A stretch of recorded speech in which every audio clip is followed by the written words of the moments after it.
1950, a garage on the outskirts of Dayton, Ohio. Saturday morning, 8 o'clock.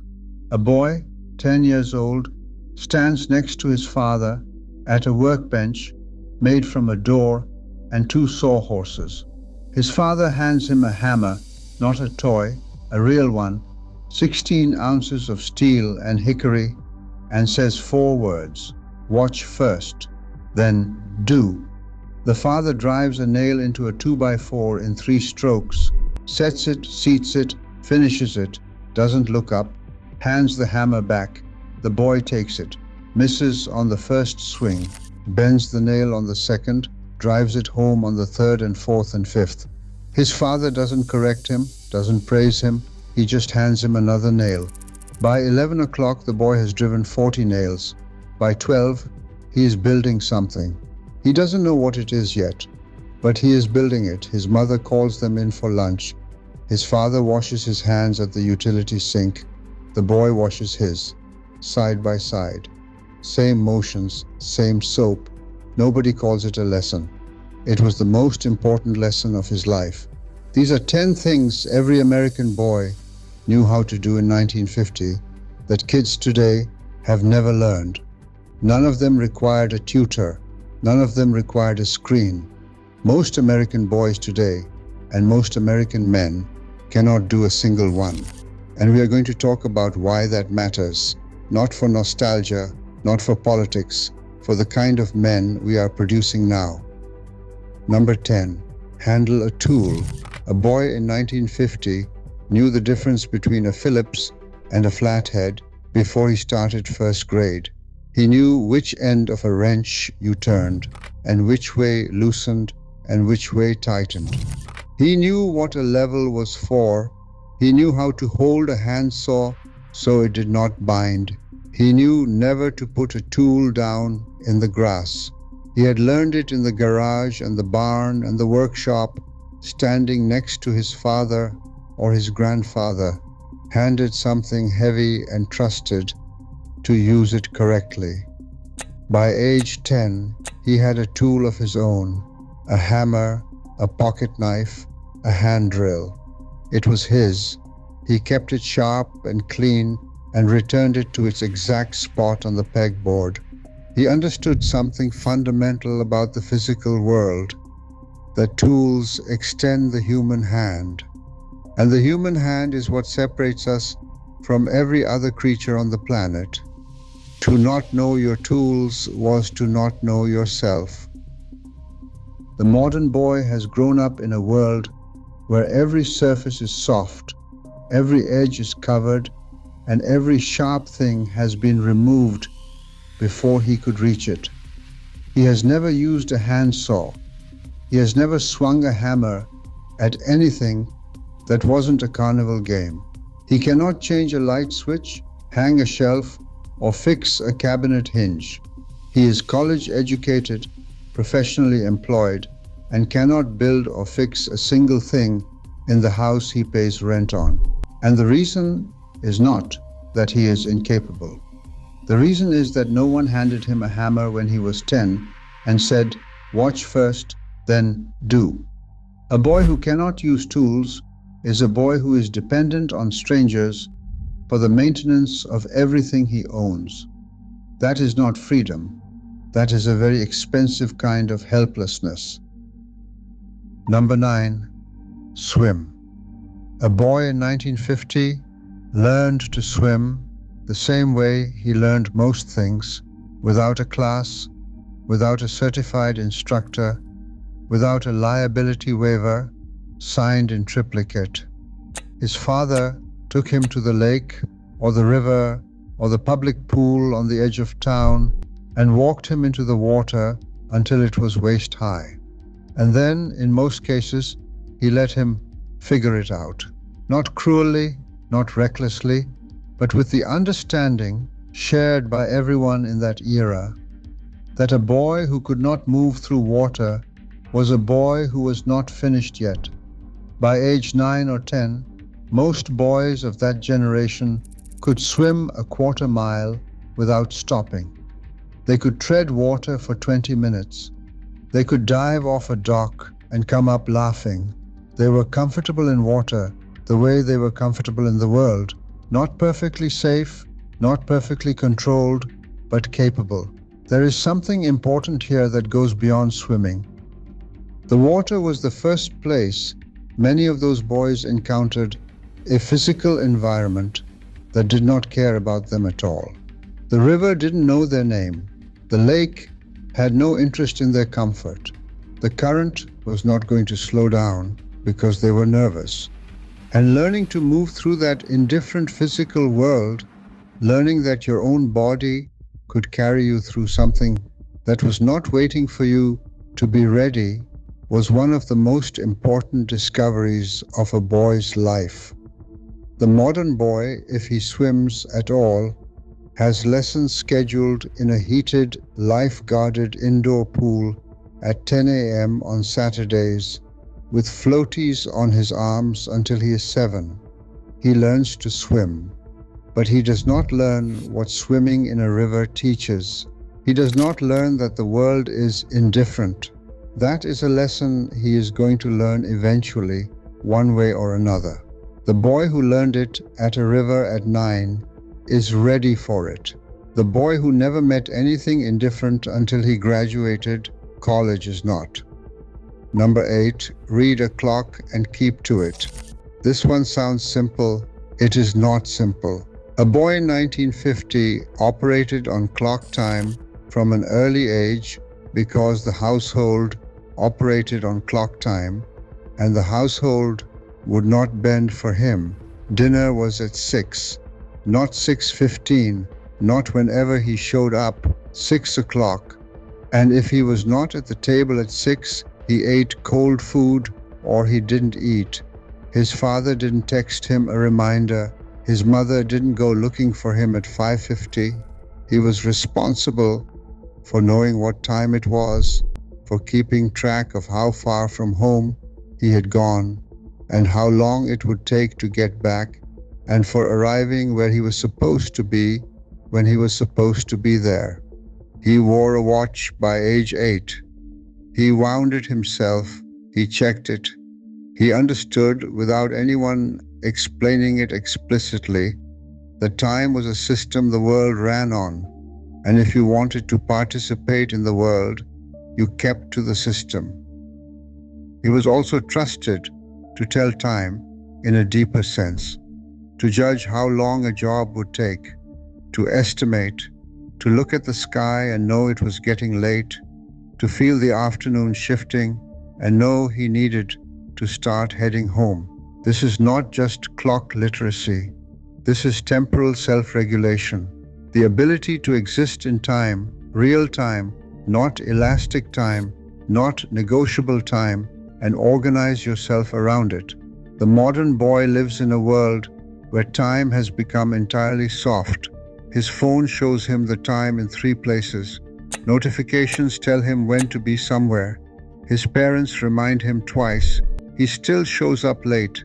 He has been raised in a world where time bends around him, where dinner waits, where pickups get adjusted, where schedules are described as suggestions. And so he has never had to develop the internal clock that the 1950 boy developed by necessity. And a man without an internal clock is a man who is always slightly behind everything he is supposed to be doing. That is not a small problem.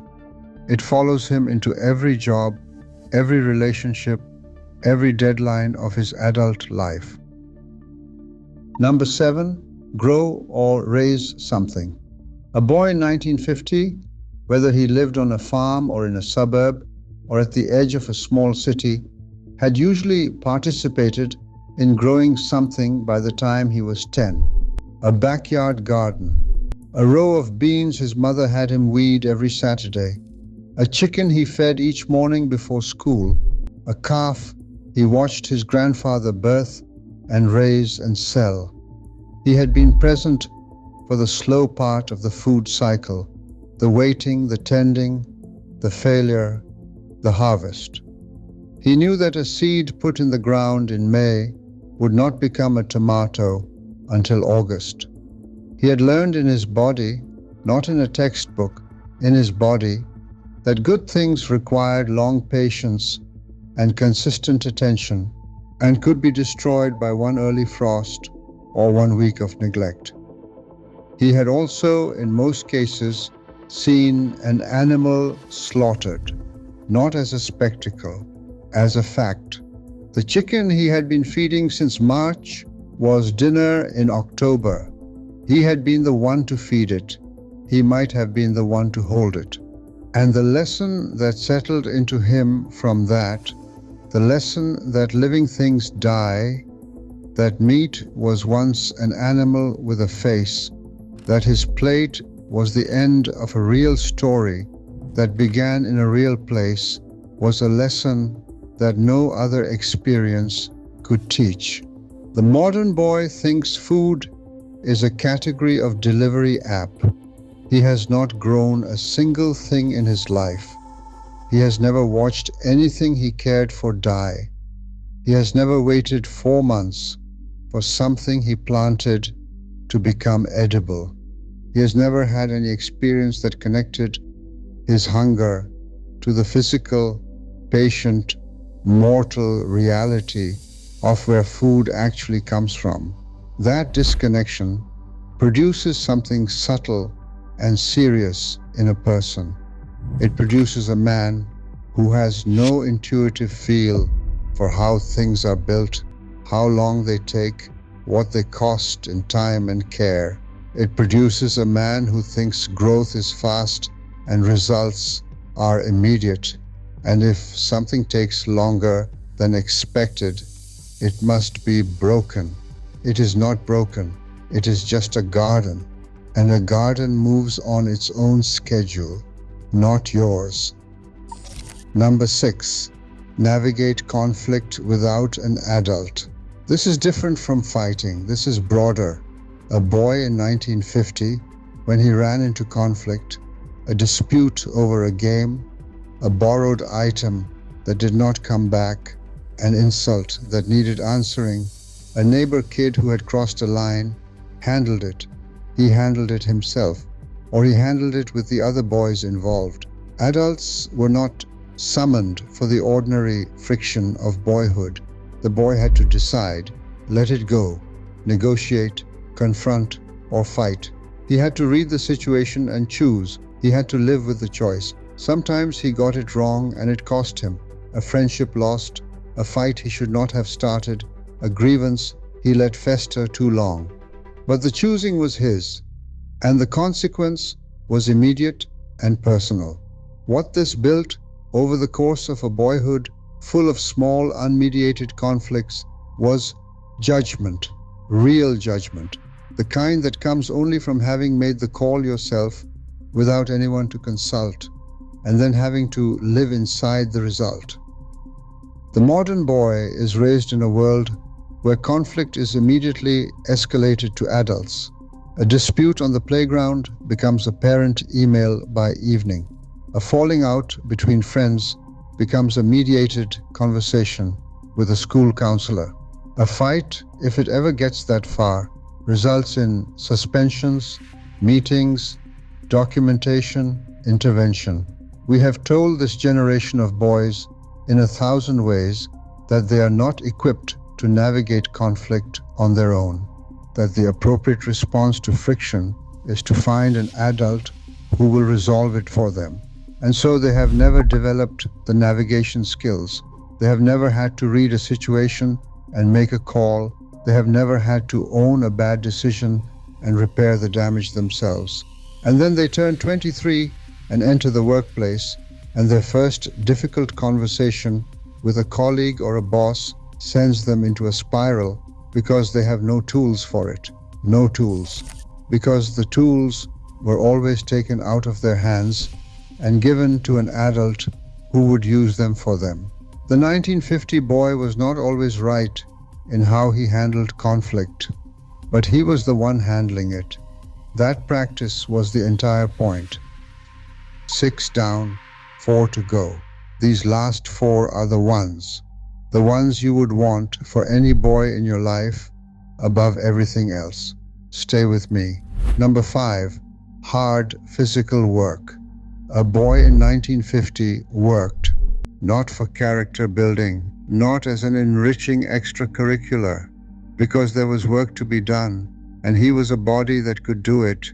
He stacked firewood, he dug post holes, he shoveled coal into the basement bin, he hauled bales, he painted fences, he broke ground with a mattock, he pushed a mower the size of a small car with no engine, just his own arms and legs, back and forth across a lawn in July, sweating through his shirt. And the work was not managed for him. It was not broken into achievable micro steps with encouragement at each stage. He was given a job, shown where the tools were, and told when it needed to be done. And he did it. And his body learned things that no other experience teaches. It learned that effort is not comfortable, and that the discomfort does not mean you are failing. It learned that you can keep going past the point where you want to stop. It learned the difference between tired and done, and that done comes much later than tired. It learned that a thing you built with your own hands, through genuine physical effort and over real time, has a weight and a reality that nothing bought or given can touch. These are lessons that live in the muscles, not the mind. You cannot read your way into them.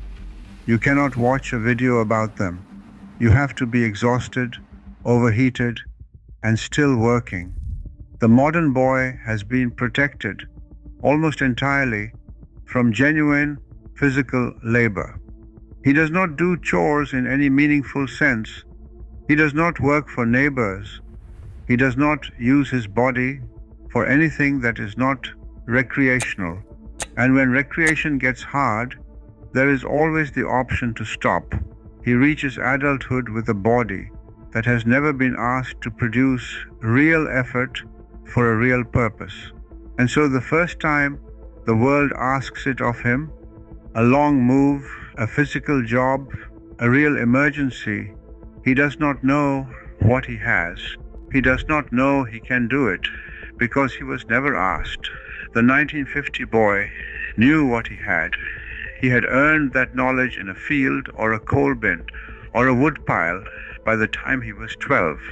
That knowledge, knowing what your body is capable of, is one of the most stabilizing things a young man can carry. We have taken it away in the name of comfort.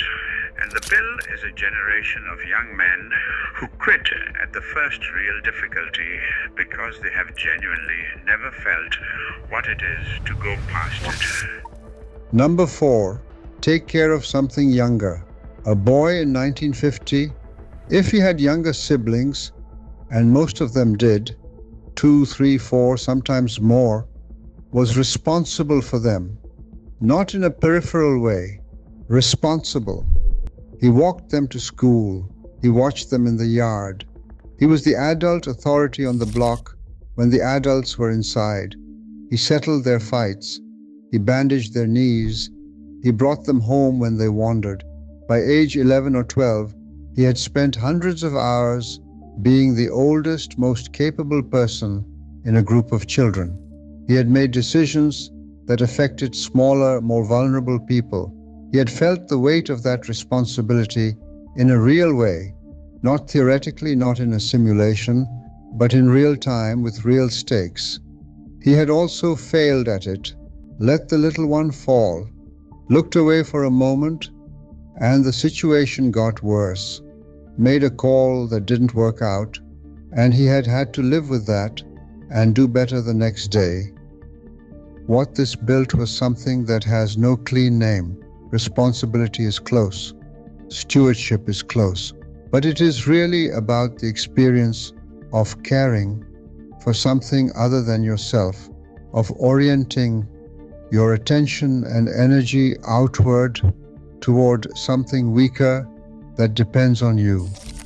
That experience is the beginning of fatherhood, the beginning of leadership, the beginning of everything that requires you to put someone else's need ahead of your own comfort.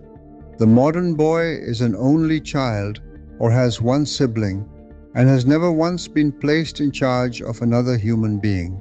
He has grown up as the object of care, never the provider of it. Every structure of his life has been arranged to meet his needs, protect him from difficulty, and place adults around him as a buffer against any consequence. He reaches adulthood with no experience of what it means to be responsible for another person. And then he becomes a father, and the gap is visible. The gap is part of the crisis. The 1950 boy had been a father in practice since he was 10 years old, not because it was assigned, because there were little ones, and he was the biggest, and that was how it worked. Number 3, repair what is broken. A boy in 1950 did not throw away what was broken. He fixed it. If his shoe sole came loose, he resoled it. If his bicycle chain slipped, he reset it. If the screen door had a hole, he patched it. If his baseball glove's lacing snapped, he relaced it with a new piece of leather and an awl. He had been taught or watched carefully enough to teach himself that objects had lives and that the life of an object was extended by the person who tended it. He understood something that the modern world has almost entirely forgotten, that the relationship between a person and the things they own is one of the primary sites of competence, that to maintain your own tools, clothes, house, and machinery is to maintain your own sovereignty. A man whose things are all in good repair is a man who is in command of his immediate world. A man whose things are always broken or always getting replaced is a man who is at the mercy of a supply chain. The modern boy has been raised in a disposable world. When something breaks, there are two responses: throw it away or have someone else fix it. The idea of sitting down with the broken thing and figuring it out, finding the failure, sourcing the part, learning the repair, does not occur to most modern men as a live option. It is not that they tried and failed. They never tried. They were raised in a world where replacement was cheaper than repair, and where the skill of fixing things was never modeled, never expected, never passed on. And so an entire generation of men goes through life unable to fix anything, unable to look at the broken thing and trust their own hands to solve it. And the brokenness spreads into their houses, into their finances, into their relationships, because the habit of repairing things, the reflex to look at what is damaged and ask what it needs, is not just a physical skill, it is a posture toward the world. The boy in 1950 had it at 12. He learned it from the way no one in his house ever threw anything away when a Saturday afternoon and a little patience could bring it back. Number 2, reckon with death. This one is the hardest.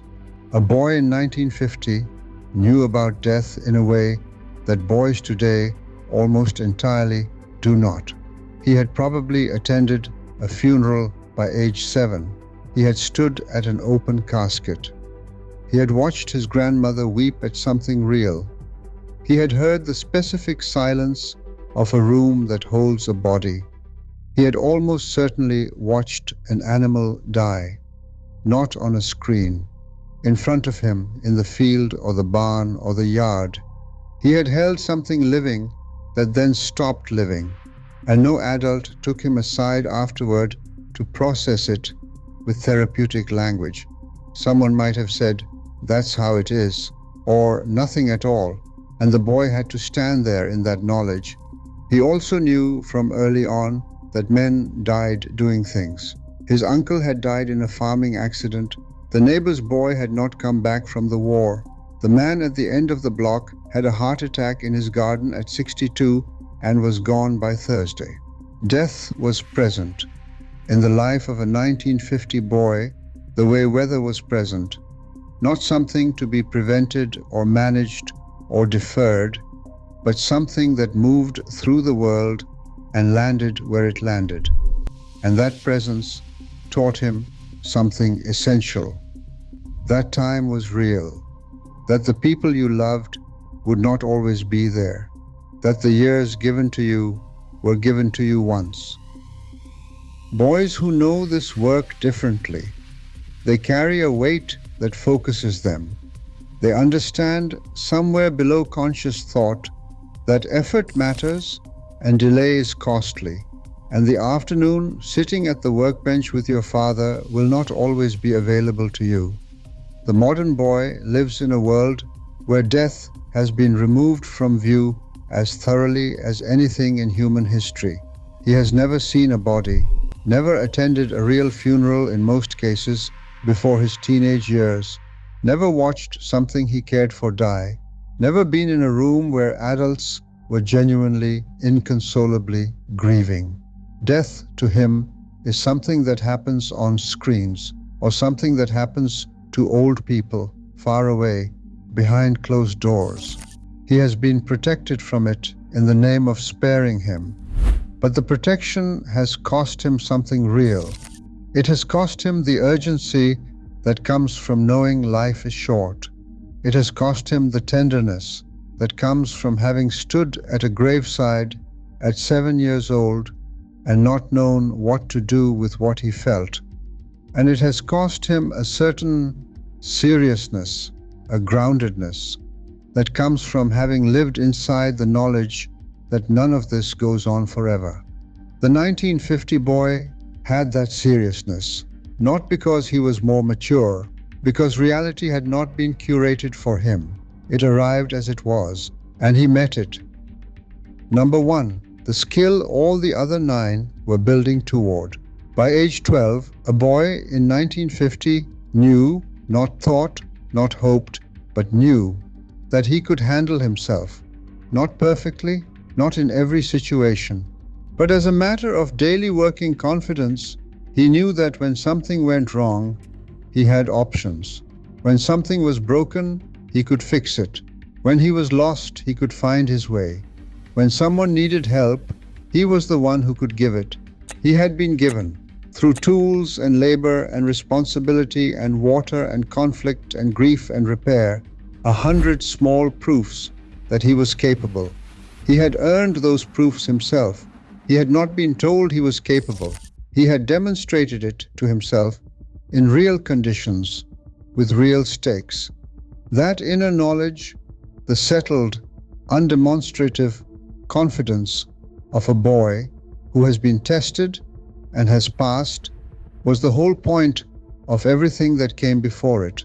The tools, the swimming, the work, the conflict, the death, the repair. None of it was really about the skill itself. All of it was evidence. Evidence that he brought himself to himself, that he was the kind of person the world could rely on. The modern boy has been told in 1,000 ways that he is capable.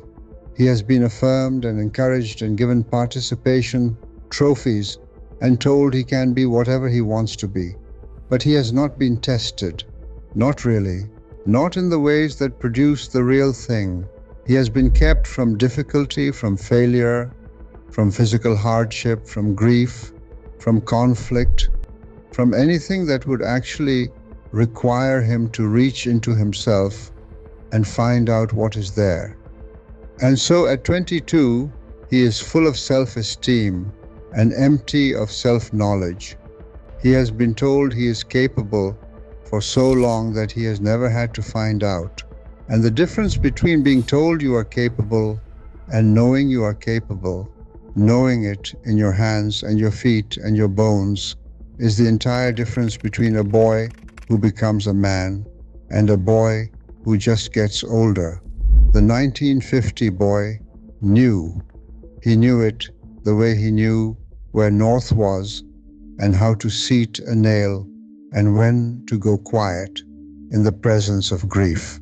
Not because someone told him, because someone stood back and let him find out. 10 things. Not one of them required a school. Not one of them required a budget, a program, a coach, a specialist, or a permission slip. Every one of them was learned in the ordinary course of an American boyhood, in the garage, the yard, the field, the river, the workshop, the kitchen, the funeral parlor, the barn. The adults of that era were not better parents. They were not more loving. They were not wiser about child development. They just understood, without being able to articulate it, that a boy who is never given anything hard to do will never become a man who can handle anything hard. And they handed him the hard things, early, consistently, without ceremony. The result was a generation of men who were quieter than we are, and more competent than we are, and more useful in a crisis than we are, and less broken by ordinary difficulty than we are. They did not know what they had been given, because what they had been given looked, from the outside, like nothing special.